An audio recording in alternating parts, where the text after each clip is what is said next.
Assalamualaikum teman-teman pecinta cerita horor. Bagaimana kabar kalian? Semoga sehat selalu tanpa kekurangan apapun. Kembali lagi bersama Kang Carman di channel Kawan Horor. Malam ini Kang Carman akan membawakan sebuah kisah horor berdasarkan kisah nyata yang ditulis oleh akun Kaskus Bekicot.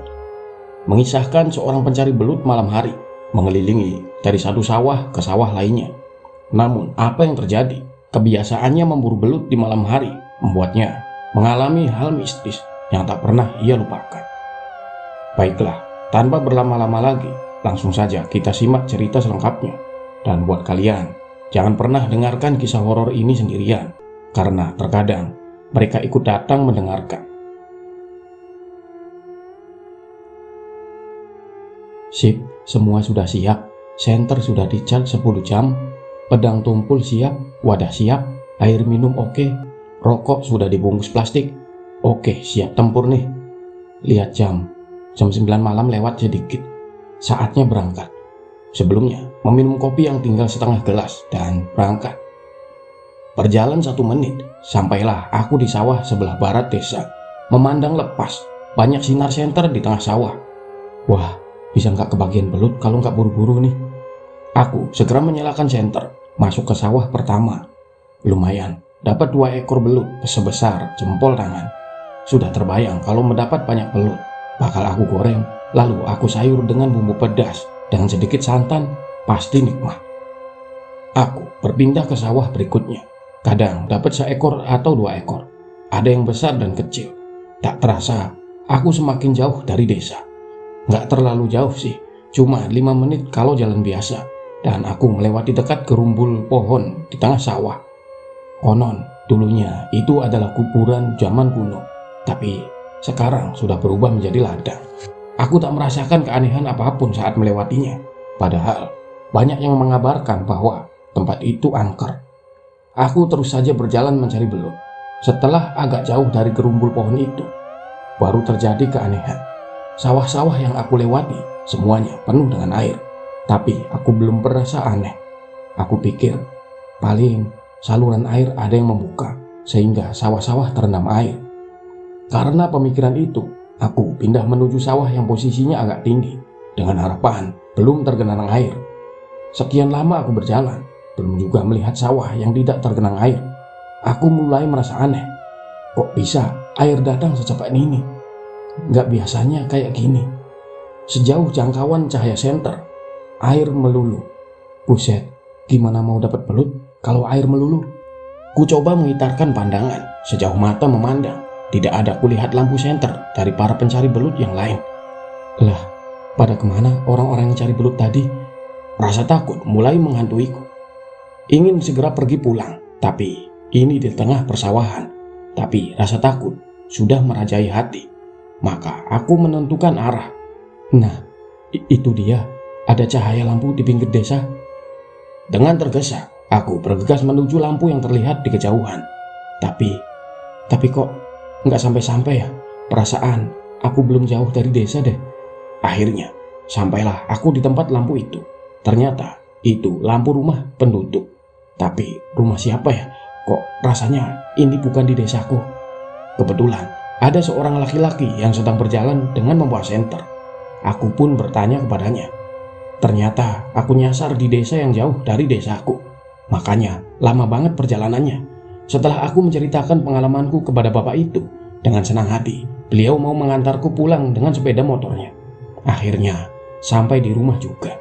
Bajuku sudah basah semua dengan keringat. Aku benar-benar takut malam itu. Tapi dasar bandel, malam-malam berikutnya tetap saja aku cari belut lagi. Cuma karena masih trauma, aku mengajak temanku. Nggak apalah, walau hasil mencari belut harus dibagi 2. Malam itu, temanku nggak bisa menemani karena capek habis bekerja di sawah. Akhirnya, aku berangkat sendiri. Jam 9 lewat 30 menit aku berangkat.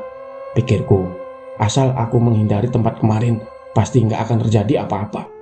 Lagi pula, kulihat banyak orang yang mencari belut. Dari posisi favorit sebelah barat desa, aku mulai mencari belut. Terus jalan ke barat, sambil tak lupa tengok-tengok melihat cahaya senter pencari belut lainnya. Selama masih ada, aku merasa tenang. Saat mulai mendekati gerumbul pohon di tengah sawah, aku berbelok ke utara supaya tidak melewati tempat itu. Wah, aman pikirku. Dengan tenang, aku mencari belut lagi. Tak terasa, aku sudah mendekati jalan penghubung antar desa. Yang waktu itu masih jelek kondisinya. Kira-kira masih 4 kotak sawah lagi. Aku akan sampai jalan itu lalu pulang. Aku terus mencari belut dengan menunduk. Saat memandang ke depan, wah, tinggal 3 kotak sawah lagi. Kembali, aku sibuk mencari belut dengan mengelilingi tiap sawah. Apa itu? Belut kok belang-belang hitam putih? Aku langsung sadar. Wah, pasti ular weling ini. Ku tengok kanan kiri, kepalanya kira-kira ada di mana. Soalnya ular ini suka mengejar kalau melihat cahaya. Wah, ini beneran ular ini. Kok panjang banget? Selebar 1 kotak sawah yang lebarnya kira-kira 15 meter. Ada ular sepanjang itu. Aku soroti dengan cahaya senter. Mana kepalanya? Mana ekornya? Waduh, gimana ini?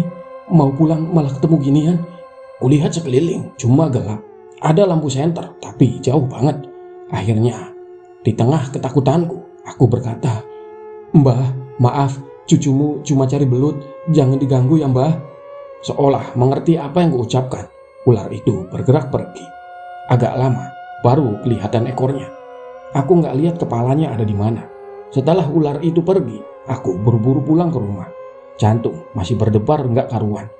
Alhamdulillah, masih diberi selamat. Di lain hari, aku cari belut lagi. Ganti posisi di desa. Di hari yang lain, aku mencari belut lagi. Namun, ganti posisi di timur desa, biar nggak ada gangguan lagi. Malam ini, aku mencari belut di timur desa. Walaupun tempatnya lebih seram sebenarnya. Lagi pula, sawah di timur desa tidak terlalu luas. Hanya saja, untuk menghindari gangguan seperti hari-hari yang lalu, aku memutuskan untuk pindah tempat menyuluh mencari belut. Karena banyak pencari belut, maka aku memutuskan berangkat 1:30 pagi. Supaya keadaan agak sepi dan belut sudah kenyang. Kalau mencari belut selepas maghrib, belut masih jarang atau sulit ditangkap karena masih gesit. Aku mulai dari pinggir desa dan mulai mencari belut dengan asiknya. Aku sendiri heran waktu mau berangkat ada sedikit rasa takut. Tapi setelah di sawah, hilang semua rasa takut itu. Hilang tak berbekas. Sedang asiknya mencari belut, tiba-tiba ada bau yang mengganggu. Hidungku membaui bau kemenyan yang dibakar. Siapa sih malam-malam di sawah merokok kelembak menyan, pikirku.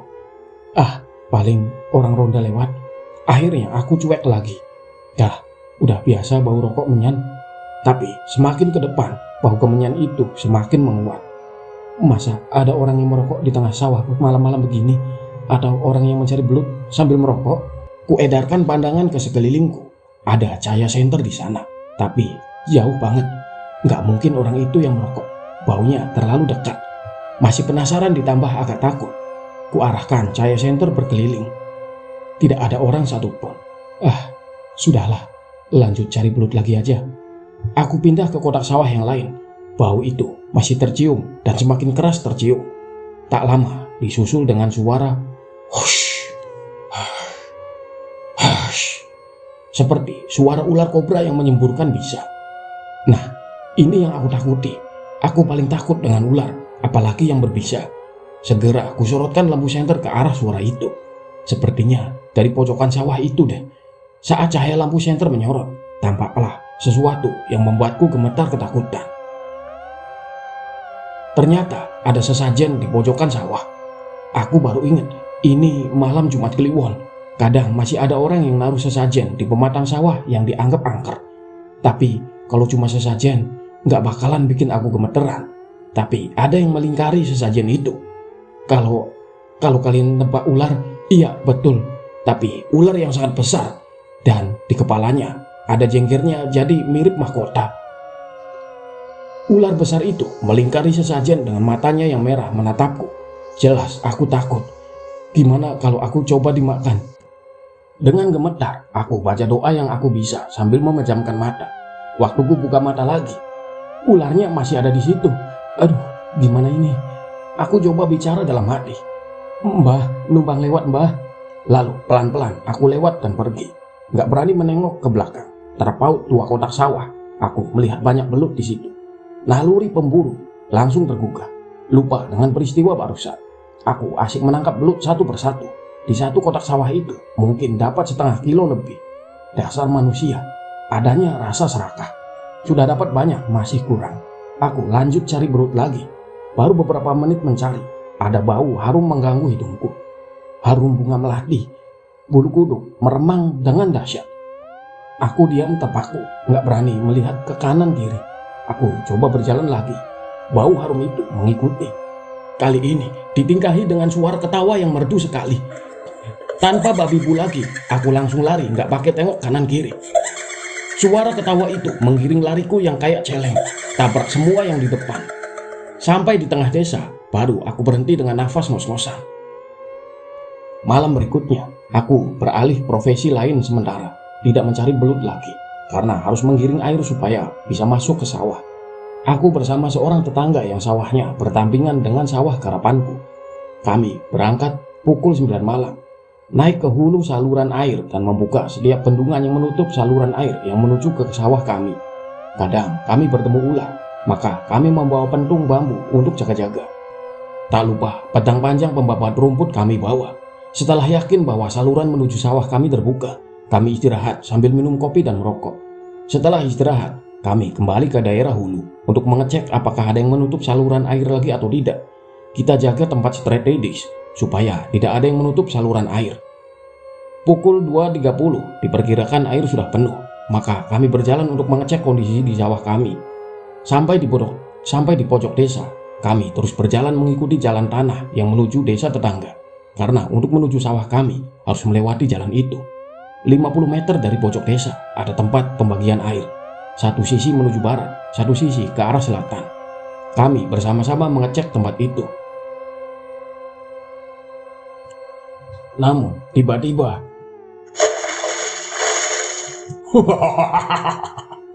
muncul sosok makhluk besar hitam sambil tertawa terbahak-bahak. Dia meloncat dari dalam persimpangan air ke darat. Kami berdua kaget bukan kepala. Kami hanya bisa melongo memandang makhluk itu. Rambutnya yang panjang menutupi mukanya. Dan teteknya yang besar bergoyang-goyang. Badannya agak mirip kentung di film Tuyul dan Pak Yo. Jenis kelamin laki-laki. Suaranya berat dan menggelegar. Dalam hitungan detik, makhluk itu sudah nyebur lagi ke persimpangan air tadi. Kami saling berpandangan. Makhluk apa itu tadi? Kami arahkan cahaya senter ke tempat makhluk tadi nyebur. Tidak ada gelombang air sama sekali. Kami menyenteri tempat makhluk tadi berdiri. Kering, tidak ada air yang membasahi tempat itu. Akhirnya, kami lari dan mengurungkan diri menengok sawah kami. Pengalaman lain yang dialami oleh temanku sesama pencari belut, sebut saja namanya Hadi. Di sebelah timur desaku, sebelum masuk Kapura desa, ada sebuah cungkup rumah kecil yang disebut Kenteng, tempat yang dipercaya sebagai penjaga pintu masuk desa. Aku sebutkan tempat ini karena disinilah TKP cerita ini. Cerita dimulai saat ada yang kesurupan. Orang yang kesurupan itu pergi ke sebuah rumah kosong. Orang desa mempercayai bahwa yang merasuki adalah arwah sesepuh desa. Saat sampai di rumah kosong tapi terawat itu, orang yang kesurupan tersebut duduk di situ. Ketika ditanya kenapa duduk di situ, dia berkata bahwa sedang menunggu Hadi. Hadi yang baru pulang dari bepergian diberitahu hal itu. Hadi menghampiri orang itu. "Ada apa, Eyang? Kok kepingin ketemu saya?" kata Hadi. "Gak apa-apa, cuma pengen ngobrol aja," sahut orang itu. Lalu terjadilah obrolan di antara mereka. Sampai suatu saat Hadi menyeletuk, "Eyang, aku pingin lihat istana Eyang." Orang itu cuma tersenyum dan pergi begitu saja. Waktu terus berlalu, obrolan tersebut sudah dilupakan Hadi. Hingga suatu hari, Hadi berangkat mencari belut. Dia berangkat pada maghrib. Dia langsung menuju sawah di selatan cungkup yang aku ceritakan tadi. Baru saja mulai mencari belut, tiba-tiba, brak! Dia kehilangan kesadaran selama sekian detik. Saat Hadi membuka mata, keadaan sekitarnya sudah berubah. Dia seperti berada di zaman kerajaan zaman dulu. Di dekatnya tampak sebuah istana yang megah. Pada pintu gerbangnya dijaga oleh dua penjaga yang berpakaian seperti tentara Nippon. Di sebelah timur gerbang tampak orang-orang yang berkumpul dan berbincang-bincang. Di sebelah barat istana tampak halaman yang sangat luas seperti alun-alun. Di pojok tenggara ada seekor kuda hitam yang diikat dan dijaga dua ekor anjing yang sangat besar dan galak. Di pojok barat daya utara adalah jajaran kandang ayam. Banyak kaum wanita yang sedang memberi makan ayam. Rasa bingung, takjub, dan takut menyerang Hadi. Dia berputar-putar mencari jalan keluar dari situ. Ia mencoba bertanya pada orang-orang yang di situ, namun semua tidak ada yang mempedulikannya. Hadi mencoba untuk memasuki gerbang istana, namun dicegat oleh prajurit yang bersenjata tombak. Hadi mengundurkan diri. Terasa lama sekali Hadi berputar-putar di situ. Akhirnya, karena rasa lelah yang sangat, Hadi duduk di sebuah batu di pojok barat daya, sebelah selatan kandang ayam. Dia memejamkan mata, merasakan lelah yang amat sangat. Lalu, Hadi kehilangan kesadaran setelah sekian detik. Saat membuka mata, keadaan sudah normal. Ia duduk di pojok sawah tepi parit. Hadi memutuskan untuk pulang. Rasa takut masih menghantuinya. Setelah bersih-bersih badan, Hadi segera tidur. Kelelahan membuatnya langsung tertidur. Di dalam tidurnya, ia bermimpi ditemui oleh sesepuh desaku. "Gimana, Le? Sudah puas lihat istana Eyang?" tanyanya. "Iya, Eyang, tapi tadi aku bingung di sana," jawab Hadi. "Itu karena itu bukan alammu, Le." "Eyang, aku ingin juga lihat keraton Laut Kidul." "Belum saatnya, Le. Nanti jika tiba saatnya, Eyang akan mengajak kamu ke sana." "Tapi lewat mimpi saja, Eyang. Takutnya aku nggak bisa pulang." Hadi tersentak dan terbangun. Sudah subuh ternyata. Dia memikirkan mimpinya dan berharap dapat melihat keraton di Laut Kidul. Tapi entah kapan masanya. Di lain waktu, aku pergi ngobor nyari belut lagi sendirian.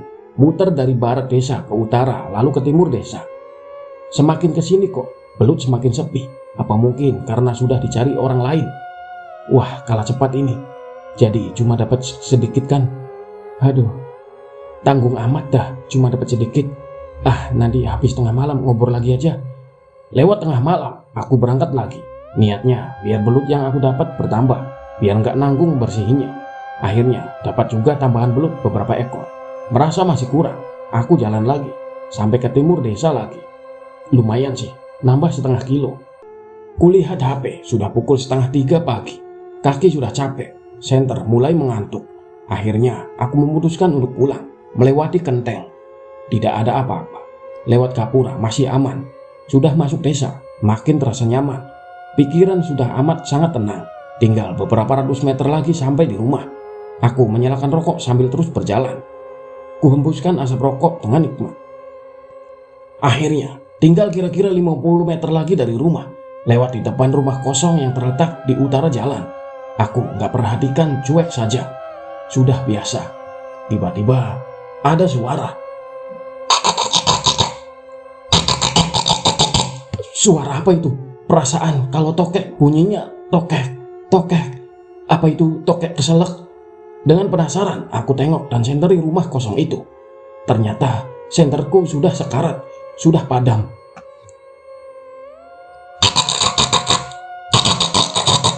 Suara itu lagi. Ku cari di halaman depan rumah itu, tidak ada apa-apa. Enggak tahulah, mending pulang saja. Saat aku akan beranjak pulang, aku perhatikan suaranya dari atas, otomatis. Lalu aku tengokkan kepala ke atas genteng, dan tampaklah sesosok makhluk aneh yang seram-seram gimana. Ia meringis dan mulai berjoget-joget naik turun genteng rumah. Nggak takut jatuh itu makhluk. Aku aja yang ngelihatnya merasa serem. Makhluk itu terus saja berjoget-joget seolah mengejekku atau mungkin menakutiku. Dasar makhluk bodoh, nggak usah gitu-gitu, aku sudah takut. Tanpa menunda waktu, apalagi lama-lama, aku segera merapal mantra yang sudah aku hafal di luar kepala. Karena cuma satu kata, kabur. Ya, aku langsung kabur dengan agak cepat karena kaki sudah gemetaran. Untunglah rumahku sudah dekat, jadi nggak perlu lama-lama larinya. Padahal aku nggak lihat jelas makhluk itu karena gelap, tapi tetap saja takut. Kisah lain yang dialami sebut saja namanya Pak Didin. Beliau juga merupakan pencari belut. Beliau ini tetanggaku, tapi sekarang sudah almarhum. Zaman masih tren ronda malam. Jika giliran bersama beliau, pasti beliau bercerita banyak tentang pengalamannya bersinggungan dengan makhluk gaib. Sedari kecil, beliau sudah sering berjumpa dengan makhluk gaib. Apakah beliau indigo? Entahlah, saat itu nama indigo belum tren. Ada satu cerita yang aku ingat karena aku ketakutan buat ambil jempitan, uang atau beras yang ditaruh di rumah-rumah tiap malam. Cerita ini saat beliau saat beliau remaja. Pak Didin saat itu sedang meronda juga. Saat itu sekitar tahun 70-an, belum ada listrik di desa. Tahun segitu masih banyak maling yang menggangsir atau menggali tanah untuk masuk ke rumah sasaran. Maka setiap setengah jam diadakan patroli. Pak Didin berpatroli sendiri, sementara dua teman yang lainnya berpatroli bersama. Pak Didin mulai berkeliling ke area jatahnya. Senternya disorotkan ke berbagai tempat gelap yang mungkin digunakan persembunyian maling. Tidak ada yang kelihatan di luar rumah. Keadaan sepi dan aman-aman saja. Pak Didin melanjutkan perjalanannya hingga suatu ketika beliau sampai di rumah yang paling pojok dan menyendiri. Rumah Pak Amin rupanya. Saat menyorotkan senter ke pojok rumah yang gelap, tampak sesosok tubuh yang sedang berdiri di pojok rumah. Pak Didin tidak berani menyorotkan senter ke muka orang itu. Karena hal itu sangat tidak sopan, maka Pak Didin hanya menyoroti badan orang tersebut. "Maaf, siapa di situ?" tanya Pak Didin. Sosok itu hanya diam tanpa menjawab. Pak Didin semakin penasaran. Pentungan yang dibawanya sudah siap di tangan. "Pak Amin ya, jangan main-main Pak, nanti saya bisa salah pukul." Sosok itu masih diam tidak bersuara, hanya perlahan beranjak pergi. Pak Didin yang penasaran, mumpung sosok itu membelakanginya, segera menyorotkan senter ke arah kepala sosok tersebut. Betapa kagetnya Pak Didin ketika beliau melihat bahwa sosok itu ternyata tanpa kepala. Hanya tubuh sampai ke leher dengan leher yang berdarah. Pak Didin hanya diam dan mengelus dada karena kaget. Sementara sosok itu tetap berjalan pelan dan kadang berhenti. Badannya mengarah ke kiri ke kanan seolah sedang mencari sesuatu. Saat melewati semak, sosok itu menghilang. Pak Didin melanjutkan rondanya. Beliau kembali ke pos ronda, tapi beliau tidak menceritakan pengalamannya barusan. Iya, selesai. Sekian cerita malam ini teman-teman. Semoga dapat menghibur dan terutama dapat diambil pelajarannya. Kita ambil baiknya dan buang buruknya. Kang Charman mohon maaf apabila ada salah kata dan pengucapan saat membawakan kisah ini ya teman-teman. Semoga kita semua selalu dalam keadaan sehat walafiat serta banyak rezeki dan selalu dalam lindungan Allah Subhanahu wa taala. Amin. Akhir kata, wassalamualaikum warahmatullahi wabarakatuh. Salam kawan horor.